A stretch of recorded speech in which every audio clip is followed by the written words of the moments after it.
नमस्कार, देख रहे हैं देश न्यूज और मैं हूं आपके साथ दिव्या मिस्त्री। बीजेपी की जन आशीर्वाद यात्रा में सर फुटबॉल की स्थिति बन रही है। सिंधिया ग्वालियर चंबल आएंगे और जूते बजेंगे, यह विवादित बयान मध्य प्रदेश कांग्रेस के प्रभारी रणदीप सिंह सुरजेवाला ने दिया। उनके बयान से राजनीतिक हलचल मच गई है।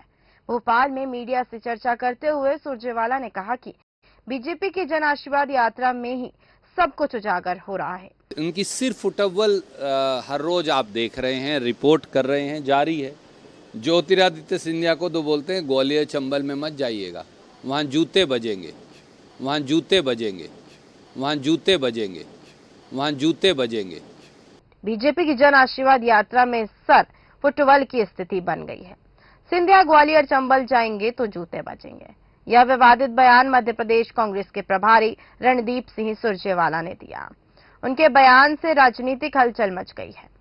भोपाल में मीडिया से चर्चा करते हुए सुरजेवाला ने कहा कि बीजेपी की जन आशीर्वाद यात्रा में ही सब कुछ उजागर हो गया है।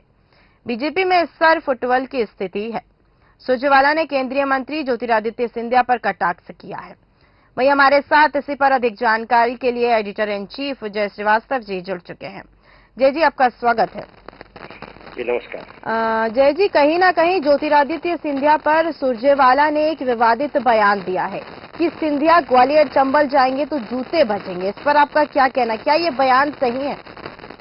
देखिए, निश्चित रूप से इस प्रकार के बयान जो है सही नहीं माना जा सकता है, लेकिन एक बात मैं आपसे कहना चाहूंगा कि जिस प्रकार से सुरजेवाला इस समय आक्रामक हो रहे हैं, उससे ऐसा लगता है कि ये किसी भी हाल में कांग्रेस में के हितैषी बन के वो नहीं आए। मुझे लगता है कि इस प्रकार के बयानबाजी से हमेशा कांग्रेस को नुकसान हुआ है और सुरजेवाला उससे सबक न सीखते हुए लगातार हमलावर हो रहे हैं और इस प्रकार का बयानबाजी इस प्रकार की कर रहे हैं जिससे कांग्रेस को नुकसान हो। अभी आपको याद दिलाना चाहता हूं मैं कि पिछले बार भारतीय जनता पार्टी के कार्यकर्ताओं को, जो भारतीय जनता पार्टी के वोटरों को उन्होंने राक्षस कहा था।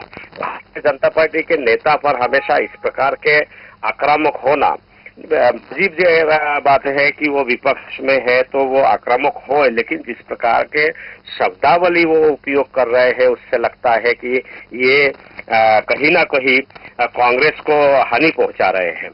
आज जिस प्रकार से उन्होंने आरोप लगाया, आरोप लगाने के बाद एकदम से सिंधिया पर आए और सिंधिया पर आके उन्होंने ये कहा कि वो यदि ग्वालियर और चंबल क्षेत्र में जाएंगे तो उनके ऊपर जो है हो सकता है कि जूते मारा जाए, या उसका उनका उद्देश्य सीधा यही है। मुझे ऐसा लगता है इससे कांग्रेस को भारी नुकसान है और सुरजेवाला किसी भी हाल में यहाँ कांग्रेस के हितैषी बनकर नहीं उभर पा रहे हैं। जी, जैसा कि आपने बताया कांग्रेस को इससे नुकसान है। किस तरह का नुकसान कांग्रेस को उठाना पड़ेगा? क्या चुनाव की हार देखनी पड़ेगी? बिल्कुल, मुझे लग रहा है इसमें कांग्रेस को इतना ज्यादा नुकसान, क्योंकि यहाँ नेक टू नेक फाइट है कांग्रेस और बीजेपी के बीच में, और ऐसे स्थिति में बहुत ही दोनों पार्टियों को फूक के कदम रखना चाहिए।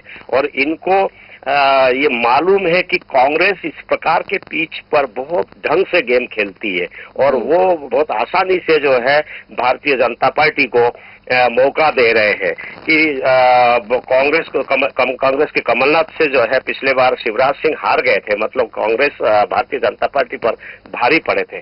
और इस बार माहौल बहुत अच्छा था। 2 महीने पहले हम देख रहे थे कि बहुत अच्छा माहौल कांग्रेस के पक्ष में है, भारतीय जनता पार्टी उसमें लूज कर रहे थे, लेकिन आज के कंडीशन बिल्कुल बराबरी पे आके खड़े हैं और इसके पीछे कारण बयानबाजी है।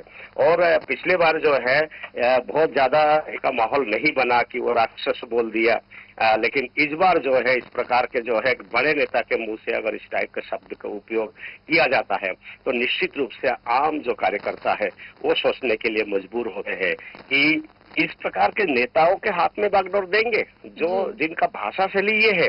आपको याद होगा कि जब मणिशंकर अय्यर ने मोदी के लिए नीच शब्द का उपयोग किया था, उस एक नीच शब्द ने चुनाव हार गई थी कांग्रेस। सोनिया गांधी ने मौत का सौदागर या शब्द का उपयोग किया था, उससे चुनाव कांग्रेस हार गई थी। और अभी इस प्रकार मुझे लगता है कि ये सुरजेवाला जो है बिल्कुल रणनीति के तहत कांग्रेस को निपटाने के लिए काम कर रहे हैं, ये कांग्रेस के हित में काम नहीं कर रहे हैं।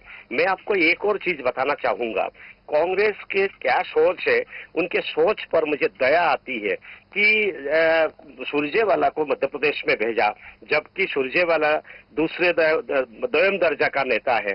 दिग्विजय सिंह और कमलनाथ के नीचे उनकी बात करने की पहले हिम्मत नहीं होती थी, इतने छोटे नेता है, उनको यहाँ प्रभारी बन के भिजवा दिया है। तो और इनके इतिहास देखिए, ये चुनाव लड़ नहीं पाते हैं, चुनाव जीत नहीं पाते हैं, लड़ते जरूर है और जमानत तक जब्त करा लेते हैं। और ऐसे स्थिति में अगर मध्य प्रदेश जैसे बड़े राज्य, जहाँ दिग्विजय सिंह जैसे बड़े नेता है, कमलनाथ के हाथ में बागडोर है, ऐसे स्थिति में उनको प्रभारी बना के भेजना, ये अपने आप में ही आश्चर्यजनक बात थी कि जो खुद चुनाव नहीं जीत सकता है वो मध्य प्रदेश को क्या जिताएंगे। और जहां कमलनाथ और दिग्विजय सिंह के जैसे नेता है, वहां यहाँ आके वो क्या नेतागिरी करेंगे उनके आगे। तो मुझे लगता है कि ये इस टाइप के बयान देके भारी नुकसान कांग्रेस को पहुंचा रहे हैं और भारतीय जनता पार्टी के लिए आसान रास्ता ये बना रहे हैं। जी, कहीं ना कहीं सुरजेवाला ने ये भी बयान दिया है कि मंच में जाने के लिए वीडी शर्मा को बैरिकेड से कूदना पड़ा था। ये क्या कुछ मामला था पूरा? देखिए, नेता जब भी कोई भीड़ का एक हिस्सा बनते हैं, तब उनके बैरिकेड के जो है इतिहास रहा है कि बैरिकेड को कूदते ही है। और ये बहुत मतलब छोटी बात है और आम बात है, ये कोई बड़ी बात नहीं है कि बैरिकेड को कूद के जब आंदोलन होता है, रैली निकलती है, सरकार के उसमें जो है खिलाफ हो या कोई बड़ा कोई मुद्दा हो, तो उन सब चीजों में जो है ये बहुत आम बात है बैरिकेड को कूदना। तो मुझे लगता है कि इस प्रकार का आरोप लगाना भी गलत है।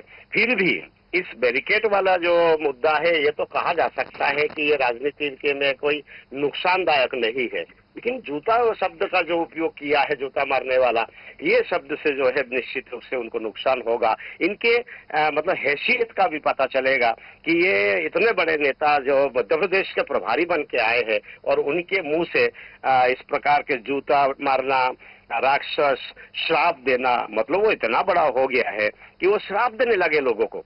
तो ये आम जनता के दिल में एक आक्रोश देखने को मिल रहा है। अभी आज मैं 2-4 कांग्रेस के लोगों से भी मेरी बात हुई और अच्छे लीडरों में बात हुई।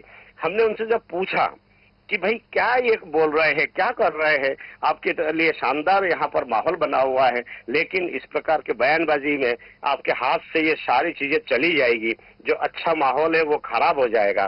तो वो उनका कहना पड़ा, जब प्रभारी बन के आए हैं, ऊपर के नेतृत्व जब इनको प्रभारी बना के भेजा है, तो हम लोग जो है उनसे इस प्रकार की बात कर नहीं सकते, हमारे प्रोटोकॉल है।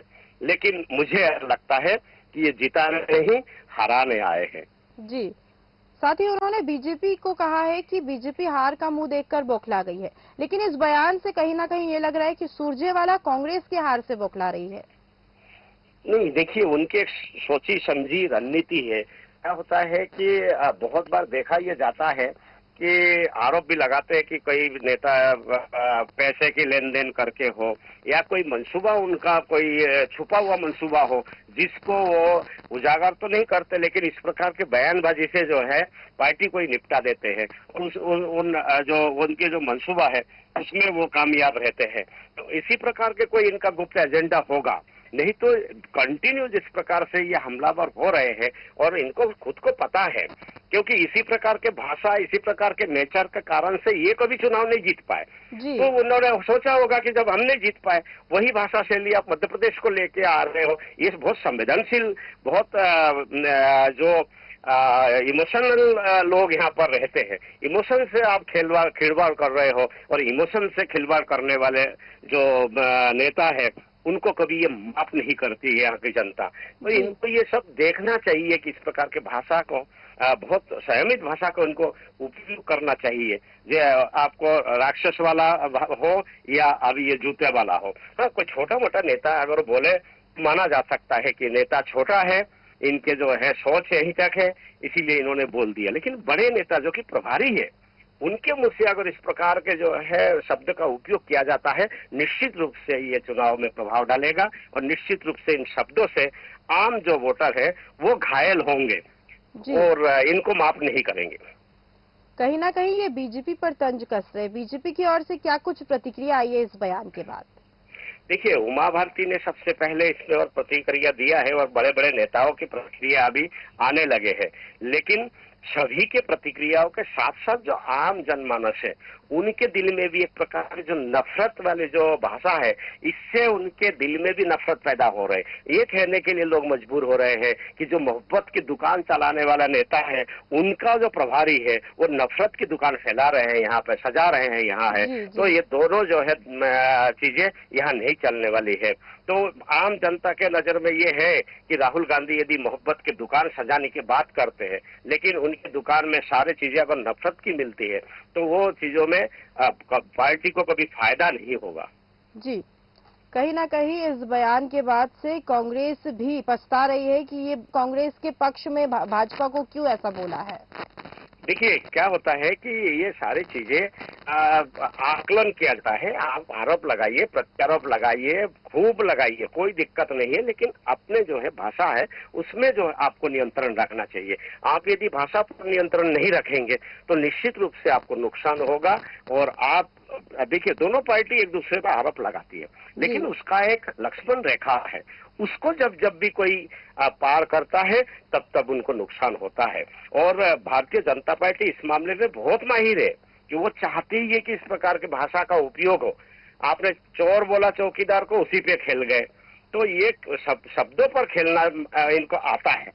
ऐसी स्थिति में और संयमित होकर इनको भाषा का उपयोग करना चाहिए।